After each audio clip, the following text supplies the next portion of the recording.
যে বাংলাদেশ যদি অস্থিতিশীল হয় তাহলে সবাই অস্থিতিশীল হবে। তিনি স্পেসিফিক ভাবে পশ্চিমবঙ্গ এবং সেভেন সিস্টার্স এর কথা বলেছিলেন।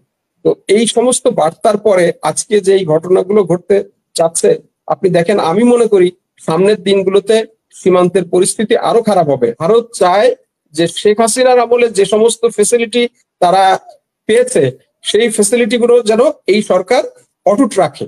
সেই ফেসিলিটি গুলো কি দেখেন, বাংলাদেশের সাথে ভারতের 4096 কিলোমিটার 4096 কিলোমিটার সীমান্ত রয়েছে। এটা একটি অনেক দীর্ঘ সীমান্ত, এবং এই সীমান্ত ভারত এর বেশিরভাগ অংশ কাঁটাতারের বেড়া দিয়ে ঘিরে রেখেছে।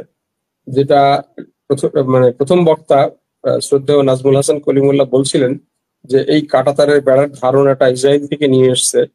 মানে ইসরায়েল কাদেরকে কাঁটাতারের বেড়া দিয়ে ঘিরে রেখেছে? ফিলিস্তিনকে তারা কিভাবে দেখে?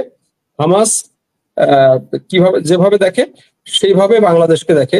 যেটা আজকে আমরা গত পরশুদিন আমরা দেখলাম রাজনাথ সিং হামাস এবং ইসরায়েলের সাথে বাংলাদেশের ইস্যুটাকে একটা তুলনা করে দেখালেন। তো বাস্তবতাটা তো আসলে এইখানে। তো আমরা যেটা দেখতে পাই যে এই ইস্যুটা কমার থেকে আমার ধারণা সামনে এই ইস্যুটা আরো বাড়বে। আমরা একটা পরিসংখ্যানে দেখলাম যে স্বাধীনতার পর থেকে এ পর্যন্ত, অর্থাৎ 1972 সাল থেকে শুরু করে 2023 সাল পর্যন্ত 1930 জন এই বর্ডারে মারা গিয়েছে। এটা আইন ও সালিশ কেন্দ্রের তথ্য। তো এবং 2023 সালে মারা গিয়েছে 30 জন। আমাদের আসলে যদি এই যে পতিত যে ফ্যাসিবাদ সরকার, আমরা দেখেছি যখনই এই সরকারের আমলে কোন বর্ডারে কেউ মারা যেত তখন তাদেরকে আমাদের দেশ থেকে প্রতিবাদ তো দূরের কথা, বলা হতো যে তারা মানে ক্রিমিনাল, তারা চোরা কারবারি, তারা গরু চোরা কারবারি। এবং আমাদের পররাষ্ট্রমন্ত্রী বলেছেন যে এত বড় সীমান্তে দু একজন মারা যেতেই পারে, এগুলো বিচ্ছিন্ন ঘটনা। প্রতিবাদ করার কোনো অবস্থা ছিল না। এবং আমাদের এখনকার এই যে পাট ও বস্ত্র উপদেষ্টা, যিনি কিছুদিন আগে স্বরাষ্ট্র উপদেষ্টা ছিলেন, তিনি বলেছেন যে মানে আমাদের বিজিবিকে সীমানায় পিঠ দেখাতে বলা হয়েছিল যে তোমরা যা কিছু হোক তোমাদের, তোমরা সামনের দিকে তাকাবা না। এই বাংলাদেশটাকে এখন কিন্তু এখন এই ডক্টর সাখাওয়াত হোসেন এবং বর্তমান যিনি স্বরাষ্ট্র উপদেষ্টা আছে লেফটেন্যান্ট জেনারেল জাহাঙ্গীর আলম চৌধুরী, তারা কিন্তু বলেছেন যে না, পিঠ দেখানো যাবে না, বাংলাদেশের বিজিবি পিঠ দেখাবে না। তো কাজেই এবং বাংলাদেশ সরকার প্রতিবাদ করেছে, শক্ত প্রতিবাদ করেছে। আমি মনে করি যে এবং আমাদের যিনি মানে প্রধান উপদেষ্টা, তিনি বারবার কিন্তু এই যে সর্বশেষ যে পিটিআই এর যে সাক্ষাৎকারটা দিলেন, সেই সাক্ষাৎকারে তিনি যে বার্তাটা দিয়েছেন, এবং তিনি দায়িত্ব নেয়ার আগে কিন্তু বলেছিলেন যে বাংলাদেশ যদি অস্থিতিশীল হয় তাহলে সবাই অস্থিতিশীল হবে। তিনি স্পেসিফিক ভাবে পশ্চিমবঙ্গ এবং সেভেন সিস্টার্স এর কথা বলেছিলেন। তো এই সমস্ত বার্তার পরে আজকে যে এই ঘটনাগুলো ঘটতে যাচ্ছে, আপনি দেখেন, আমি মনে করি সামনের দিনগুলোতে সীমান্তের পরিস্থিতি আরো খারাপ হবে।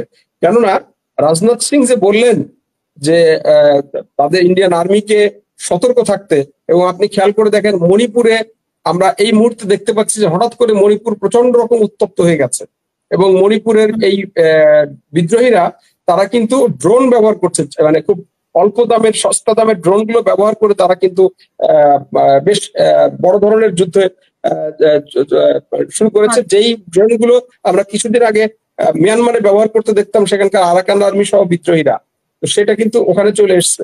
তো এটা যে আবার চলে আসবে না আমাদের এখানে, এই ভাবনাটা কিন্তু খুবই উদ্বেগজনক একটা তথ্য। তো আমার নিজের কাছে মনে হয় যে আসলে এইটা খুব ভয়াবহ ধরনের মানে পরিস্থিতি রাজনাথ যেটা বলেছে সেটা আসলে সিরিয়াসলি বলেছে, যে একেবারে যে কথার কথা সেরকম কিছু না।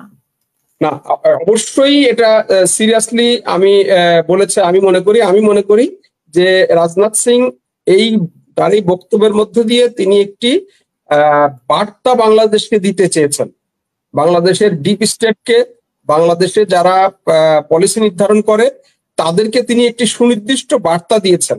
এখন সেই বার্তাটা কি, কারণ এই বিগত সরকারের সময় আমরা এই ঘটনার পরে আমরা দেখেন দৈনিক প্রথম আলো পত্রিকায় শ্রী রাধা দত্ত, যিনি বাংলাদেশ এবং বাংলাদেশ বিষয়ে তিনি গবেষণা করছেন, তিনি কিন্তু বলেছেন যে ভারত চায় যে শেখ হাসিনার আমলে যে সমস্ত ফেসিলিটি তারা পেয়েছে সেই ফেসিলিটি গুলো যেন এই সরকার অটুট রাখে।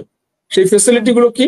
রাষ্ট্রের স্বাধীনতা সার্বভৌমত্ব বিরোধী একের পর এক চুক্তি তারা করেছে, এবং তারা আমাদের নিরাপত্তা ব্যবস্থা, আমাদের সিকিউরিটি সিস্টেম, আমাদের সার্বভৌমত্ব ভুলণ্ঠিত করার জন্য যা কিছু দরকার ক্ষমতায় থাকার জন্য তারা সবকিছু পুরো বাংলাদেশটাকে ভারতের হাতে তুলে দিয়েছে, এবং এই দেশটা বেসিক্যালি তারা পরিচালনা করতে ভারত। শেখ হাসিনা একটা পুতুলের মতো জাস্ট রাষ্ট্র ক্ষমতায় ছিল। তো সেই অবস্থা যদি তারা চায় যে বাংলাদেশ সামনে এসে বলছে যে ভারতের সাথে চোখ রেখে কথা বলছে, তারা মানে ভারতের সাথে বুকে বুক মিলিয়ে চলতে যাচ্ছে, যে কিন্তু আগেরটা ছিল কি, আগে এমন অবস্থা ছিল যে ভারতের পা কদমবুসি করতে পারলে সেটা আমরা কৃতার্থ হতাম। তো সেই কদমবুসির জায়গা থেকে আজকে যখন মানে আমি হ্যান্ডশেক করতে যাচ্ছি, এটা তাদের কাছে ঔদ্ধত্য মনে হচ্ছে। তো এই ঔদ্ধত্য তারা সহ্য করতে পারছে না, সেই যে একটা বিষয়। এবং আমার ধারণা যে এখানে ভারতের বড় কোনো স্বার্থ বাংলাদেশের মধ্যে লঙ্ঘিত হয়েছে, বড় কোনো স্বার্থ এখানে আটকা পড়েছে। সেই বিষয়গুলো ভারত উদ্ধার করার জন্য এবং শেখ হাসিনা যে সমস্ত ফেসিলিটি গুলো ভারতকে দিয়েছিল সেইগুলো অটুট রাখার জন্য, একটা চাপ সৃষ্টি করার জন্য রাজনাথ সিং এই বার্তাটা দিয়েছে। জি, অসংখ্য ধন্যবাদ।